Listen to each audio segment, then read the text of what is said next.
And welcome everybody to TXAPA Live. Today is Thursday, June the 17th, 2021. And my name is Jim Warren. I'll be your producer today. Glad to have everybody here with us. We're ready to go ahead and get started. Today, taking a deeper dive into TEX-400-F and talking about base materials. So with us today is Corey Schwartz and Michael Dawidczik with TxDOT. Corey, how are you doing today? Man, Jim, it is a great day. It's like 115 outside, I think, out there. So I had to change shirts because I was not going to wear a long sleeve shirt all day long, is all I'm going to say. But glad to be here and glad to kind of go over TEX-400. I have it sitting here in front of me, Yep. And most of it is yellow. So I say 98% is yellow. Sounds and like that's some why, changes. yeah, it's tons of changes. And that's why we have Michael here with us. Michael Dawidczik with TxDOT. How you doing, Michael? Great. I'm doing wonderful. I'm indoors like yourself, so I'm staying out of that heat, but it did get hot pretty quick, didn't it? So, but I'm good. So Michael and I, we have a little banter that we go back and forth with. He's a Los Angeles Dodgers fan. I know, don't hold that against him. Okay, don't hold that against him. It's all right. But, you know, I'm an Astros fan, and he always brings this trash can controversy back up. But all I got to say is your Dodgers are shining bright this year, Michael. Well, I think both teams, and I'm just hoping for a good season and, see who gets there at the end. Maybe a repeat, who knows? But in any way, it's all fun. So I'm hoping for a repeat. That way we can beat you without our trash cans this year. But Ooh, we'll get started here. Like I said before, we're going to be going over TEX-400. And what we want to make sure is that everyone out there is sampling and preparing their base material and aggregates properly. And when we look at TEX-400, like I said a while ago, I would say I'm looking at it's sitting here in front of me, and I'd say about 90% of it is yellow, which if you're familiar with specifications, that means it's brand new wording and all that type of stuff. So Michael, why don't we get started, and you can start your presentation, and Jim and I will be kind of bouncing in and out with some questions for you. All right, thank you, Corey. Yeah, I'm glad you brought it up that it was all pretty much yellow, that 90 to 95% of that was yellow, because that is true, and I'm glad we're able to come on this show and share with you guys the revisions and why we made these. So first off, we've got, we're going to be talking about sampling the aggregate and flexible base materials in accordance with TEX-400-A, right? So these are the reasons why. So we have 5 points here, and I'll go into each a little bit at a time. So safety, from a safety standpoint, we're looking at sampling, from completed stockpiles only. So, when we're talking about safety in this respect, so a lot of times there's, stockpiles that are being built under piles, under belts in a production area. So we want to get away from that. The production area of a quarry is there's a lot of activity. If it's not with other personnel, it's an ongoing process. There's a lot of moving parts, and we just want to reduce the risk for anybody who's out there sampling. Another thing is, so from a safety standpoint, as y'all well are aware of, is that we take it seriously, and so we're also removing the sections where we're sampling from bins and belts, and railroad cars and trucks, because there's no reason to put us in those precarious positions in the first place. So we can just we're also trying to keep it simple then too, right? Right, exactly. Yeah. Ultimately, we want to change. That's kind of what harmonizing the sampling of the aggregate altogether for all products, so that if it's just one, you got this sand versus this base material, that it's pretty much predominantly sampled the same way. So, and then there's also the idea with, we get into stone riprap stockpiles as well a little bit later. But there's, we've also modified that so that, people aren't having to carry 36-inch stone if they don't have to. So the second bullet point there, moving on, is quality. What I mean by quality is quality test results. So that we can get a representative, from a representative sample. So it's all about sampling equally between, the people that are out there sampling, from the contractor to the district, to MTD, if we ever get out there. But all those, whether it's for quality acceptance, quality assurance, quality monitoring, or even on the contractor side or the producer side, where it's quality control, that if everybody's sampling the same way, then the hope is that we'll get, quality test results, not only individually, but with split samples. So yeah, I think by y'all doing that, Michael, it's kind of helped simplify the whole process. When I'm looking at it, it really simplifies it and makes it really step-by-step easy.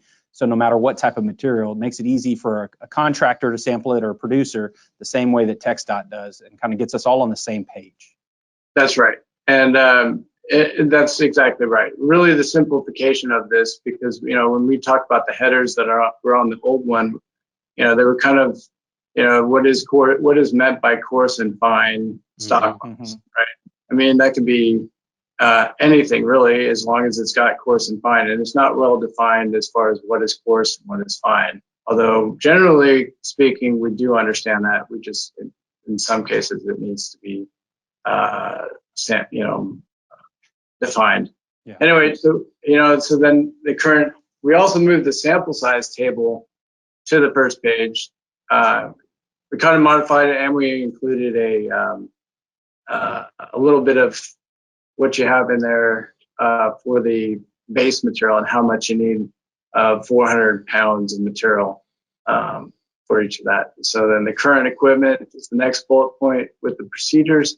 We're moving away from spade tip shovels, although we haven't completely gotten rid of it. We just recommend that you don't use it, and you use it only if it's available, whereas square tip is the main, and then the front end loader is going to be the main piece of equipment that is used to dig into a pile. Again, we don't want people from a safety standpoint climbing onto stockpiles, unless there is no front letter available to sample from. We do want people to use a front end loader. So, and then the hope is also in simplifying the test procedure is also to minimize the variability of those test results. And so we've also, on the base material side of things, we've included the procedure for sample preparation of the base samples. So, Jim, if you don't mind going to the next, we can go. So these are the two predominant sampling test procedures, right? So you have TEX-400-A and you have 221F. So the 400-A is sampling coarse and fine of concrete aggregate, as well as flexible base, and then stone riprap samples, or stockpiles. And then 221, and just a little heads up, we're going to be making that more similar. We're working on that right now to update that so that it's similar in wording with TEX-400-A, but that's going to be sampling hot mix aggregate as well as surface treatment aggregate and LRA. And then these are the predominant, we've got coarse and fine aggregate stockpiles that we're using a front end loader to sample from. And then again, using a shovel only if there's not a front end loader available at the quarry. Yeah, I noticed that with the shovel when I was reading through the test procedure, that it looks like that really is still just an option for when you're sampling aggregate. When you're sampling flex base, it looks like it's completely written out. It says square no shovel. Yeah, that's right. And do you know when I'm sorry about that. Go ahead, Michael. No, it's okay. And like sampling tubes as well for fine aggregate, unless you have, there's a section in there that actually talks about not using those unless you actually have the experience, but we don't really want people using a sampling tube. So, and you kind of brought up TEX-221 and that how y'all are working on that. Any timeline that y'all have that y'all are projecting that comes out to industry for review? Yeah, I don't really have, we could give you a date, but it's such a process. It's hard to say, pinpoint exactly when. We are working on it, and I would think that we could finish up with that this summer, but when that gets published is, there's a lot of other factors, like going out to the industry and so forth. So, Gotcha. So continuing on, we've got, flex-based stockpiles as well as defined, whereas before it wasn't well defined, even though we kind of speak about it in there. Just bringing up again the riprap. We're really wanting people to go ahead and crush it if we can, down to a minimum of 6 inches, before they can ship it. So that kind of helps on the safety side. But those are the main points there. If we go to the next slide, Jim. Okay, so here we have, there will be a video as well that we're looking to create. And Corey, if you wanted to be, we were going to ask you if you wanted to be the star sampler in our video. Oh yeah, you got to do that. You just put me on the spot. Absolutely. We've already had these discussions. Absolutely, and I believe we're bringing in TJ from the Austin district to be the star. No, I think Corey needs to be in there. Well, and if you didn't want to be the sampler, we can have you driving the front end loader. Oh, no. You don't want to do that. That will be an experience. Everybody will love to see that. We'll have to evacuate the yard first. Everybody would want to be away from me. But Michael's right. We're going to be actually next week, we'll be shooting a video on proper sampling techniques. So you should be seeing that probably, I'm hoping, by the end or mid to end of July. Okay, excellent. That'd be great. Yeah, videos show so much more when you're talking about the finesse of these techniques and these sampling things. And I think that's where you might see some significant improvements, because I understand there's been some struggles in the past with some of this, and that hope predicated the whole revision of this thing. But I really do think the videos are going to be really successful and really showing the minutia and the detail that are going to make all the difference. Yeah. Our hope is that it just clarifies the test procedure, really clear, makes it simple, and everyone's doing it on the same way. Yep, good idea. That's right. And I think with that being said, the video itself will be available for the certification classes that y'all provide, as well as for inspectors and approved labs. That'll probably be placed on, I imagine, your website. We have a YouTube page. If you go to YouTube, HMAC.org or HMAC, if you search that, you'll be able to see our YouTube page. So you want to make sure to check that out if you're out there. Like and subscribe. I always forget that's what they say. Like and subscribe. So what do we got here in these pictures? Yeah, the hope of that video is to really pinpoint, and kind of explain and translate the test procedure itself, so that when we see these pictures here, as the front end loader goes into the pile, what the expectations are, getting rid of that surface aggregate, moving that off to the side, and exposing the interior of that stockpile so that they can get a good representative sample and for a sampling pad. So you can see in the next one, we're just back dragging it out about knee high to the sampler and creating a level surface for that sampling pad. And again, getting back to the finesse of all this, a good front end loader operator, he's going to know to bring that bucket down before he dumps it to minimize the segregation. And hopefully we can show that in our video. That'll be a key component, won't it? Making sure you have a front end loader that kind of knows that you communicate with them and that they know what they're supposed to be doing, what their expectation is when they're said and done. Right. I think that's a key component that sometimes we leave out. Yeah, I think that's Chuck Fuller's nickname, right? Communication, because I think every time I listen to this, it's all about communication with him. So communication is huge. Great job name dropping too, by the way. Yeah, we tried to get Chuck. We tried to get Chuck in today, but he would not come into the room. So okay. So yeah, but that's, and it kind of spells out, these pictures kind of show what the expectations of that, instead of climbing up, and you're going to do this 2 or 3 times around a stockpile depending on the size of it. So what's actually happening in here? So they're pulling the sample out, they're back dragging it, And the sampler there, I know. Yeah, so he's going to put his, what he didn't do here, and it's, just a stock picture, but he's going to, draw some crosshairs on it to kind of, some quadrants. Four equal quadrants, right? So he's going to place his sample bucket in the middle of that stockpile like he did, and he's going to go around the stockpile, the sampling pad, and sample at least 1 foot from the edges, but not, just collecting a sample. And he's not going to go into previous holes or anything like that. He's just going to, go around until he So gets, one shovel per, like you're basically going in one time with your shovel. You're not digging in the same hole ever, correct? Right. That's exactly right. Yep. Okay.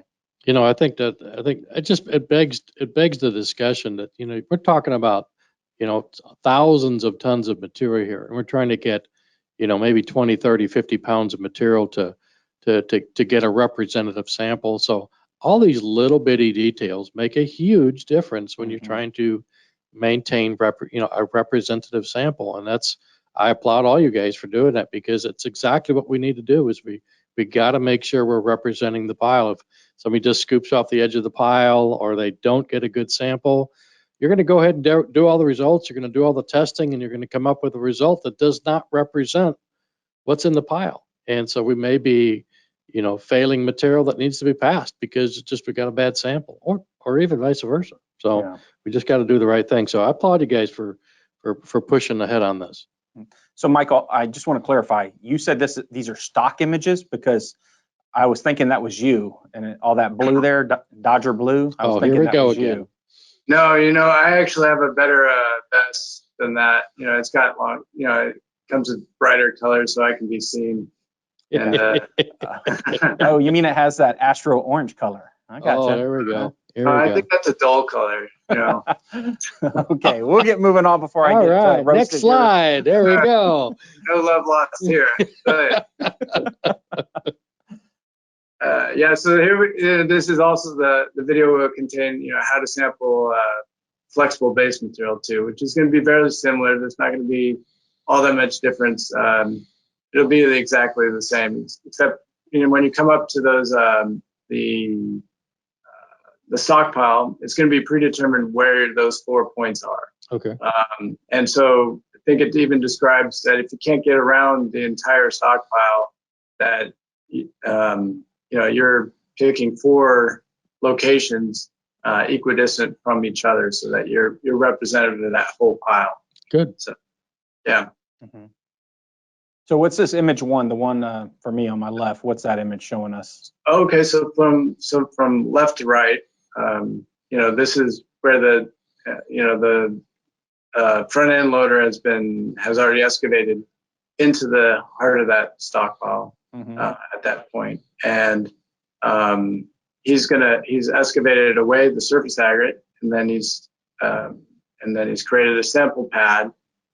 So in going in on that once he's cut into it and exposed the interior, he's going to go in at the bottom. He's going to raise his bucket as he's filling his bucket, going from the top or the bottom to the top of that stockpile. Okay. And he'll come out with it, and then he'll drop the material and then back drag it as it is in that second picture there. And then they're gonna quarter it there with the crosshairs into 4 equal quadrants. And from there, they're going to sample around that sampling pad. Now, so there's, with base samples, there's the contractor sample, there's the district sample, and then there's the referee sample that's being taken all at the same time. So the contractor will take, they'll take 2 bags from the one sample pad. And so that'll be 8 total, if my math is right, that they're going to grab. And that should yield 400 pounds of material. And same thing with the district. They're going to grab 4 bags from each of those sampling pads, and 2 for them and 2 for the referee. So that'll be 8 and 8, total of 16 bags when they're done sampling. A lot of material. A lot of material. One of the interesting things I saw in this rewrite of the test procedure was it's bullet point 3.5.9. It says if material is, after you get to that point, if material is visually segregated, discard the material and start over. That I don't recall that being in that last one. How important is that? And when we say visibly segregated, what are they actually looking for so that they know, like, hey, let's start this pad again? Right. So when, you know, if you have along the sides, you just have the coarser rock is going to be, you know, if you noticed it when it was dropped at the point of where it was dropped, that it was already going to segregate, because normally what happens is you have a lot of the coarser aggregate will fall to the outside and fall along, and then you'll have the fines mainly in the middle. So normally, if you see that kind of segregation and it calls into question, and you know you don't think that you're getting a representative sample across the board, then that's when you would go ahead and start over. I guess the key there that I'm hearing though is if there's any doubt, just do it again. Yes, because I mean, there's a lot of work that goes into testing that material, and it's time. It takes a while. The amount of time that goes into it, from the MD curve to actually just drying it and shaking it, takes a while. And then running the MD curve, and then so forth, and then you know, in the meantime, you're running your other tests, but all these things can take up to 2 to 3 weeks from the time that you're done. So might as well get it right up front rather than have to go back and do it again. So absolutely. Anyway, y'all can do those testing faster. Yeah, can we do it faster? Is that what you said? Well, I mean, so you don't want to make it any slower. Let's just say that, right? Because then we're holding up projects, and that's not what we want. So. Mm-hmm. And then another whole section that was added was the preparation of samples. You want to tell us a little bit about that? Yeah, and that will be in the next slide there. There we go. And so this kind of shows the procedure for that.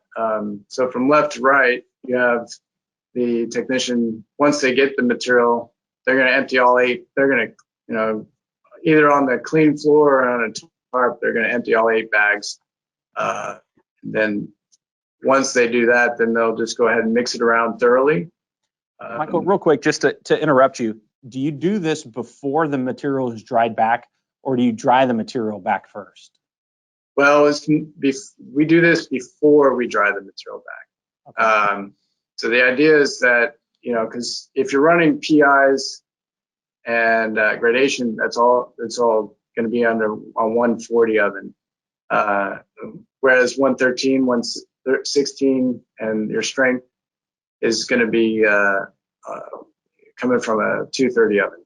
So you have to do this prior to the split. This is what the initial onset. Once you receive that material, go ahead and get this spread out on the floor, and then thoroughly mix it, and go from there. Because if you put it in a 230 oven, then you can't run your PI, you can't run your gradation. It's not bringing it in accordance with the test procedure. Gotcha. Then again, you'll have to go back out and have to resample, right? So that's a good question. I'm glad you brought that up. And you can always use a quartering machine as well. As long as it goes within the the ASTM C702 test procedure. But yes, that's correct. Yeah, you can do that as well if you don't have the floor space. We like doing this. It just makes it a whole lot easier because it's dealing with a lot of material. Mm-hmm. So, sure. Yeah, and so then what we do once we mix it thoroughly on the floor, then we kind of flatten it out. I know it seems a little segregated there, but once you cut into it in the fourth from the left there with the crosshairs, we're quartering it. Mm-hmm. You can see that there is a lot of coarse aggregate just underneath the fines that are on that surface level. And so from there, then we go ahead and quarter it, place it in a pan, And that will actually go into a 140 oven. So you're prepping it for in accordance with 101 part 1. And that'll produce the test samples for your PI and your gradation. And then the remaining 3/4 of that material will actually be put in a 230 oven to dry, and that'll prep, in accordance, and you're going to prepare your test in accordance with TEX 101 part 2, which is going to prep your material for your MD curve, and produce your bulk gradation, because you're gonna shake all that material out to get your bulk gradation, and that'll serve for your MD curve and your wet ball mill sample, and for the gradation that's put in that procedure there, and then ultimately you'll run the compressive strength from your MD curve. Okay. So. I was just looking at that. I'm looking at all those slides right now.